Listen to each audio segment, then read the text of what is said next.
ఢిల్లీలో gang rape జరిగింది కదా, నిర్భయ గ్యాంగ్ రేప్ జరిగింది, అది నా బిడ్డలకు తెలియాలన్నది అవసరమైతే అలాంటి గ్యాంగ్ రేపులు మానవ చరిత్రలో ఈ మీడియా రాకముందు, ఎలక్ట్రానిక్ మీడియా కానీ ప్రింట్ మీడియా కానీ రాకముందు నుంచి దేవుడు భక్తులుగా పిలువబడుతున్న వాళ్ళు కూడా ఎలా తప్పిపోయారు, తొట్టుపడ్డారు అనేటువంటి విషయాల్ని వ్రాయిస్తే అది నా బిడ్డలకు తెలియాలి.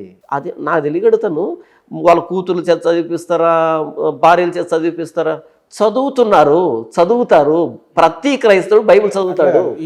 ఈ సృష్టి పుట్టి ఎన్నేళ్ళు అయిందంటే దాదాపు దానికి మ్యూచువల్ ఆన్సర్ ఎవరు చెప్పలేరు. కానీ యేసు ప్రభు పుట్టి ఎన్నేళ్ళు అయిందంటే మీరు చెప్పగలుగుతారు కదా? అవును, చెప్పగలుగుతారు. ఎన్నేళ్ళు అవుతుందంటే 2000 సంవత్సరాలు అవుతుంది. 2000 సంవత్సరాలు. మరి బైబిల్ పుట్టి?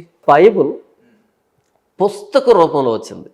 పుస్తక రూపంలో వచ్చింది ఎప్పుడంటే క్రీస్తుకు పూర్వం 1600 నుంచి 1400 మధ్యలో వచ్చింది. యావరేజ్గా ఇంచుమించు అంతే. క్రీస్తుకు పూర్వం ఏది పుస్తక రూపంలో అంటున్నది, డాక్యుమెంట్ రూపంలో.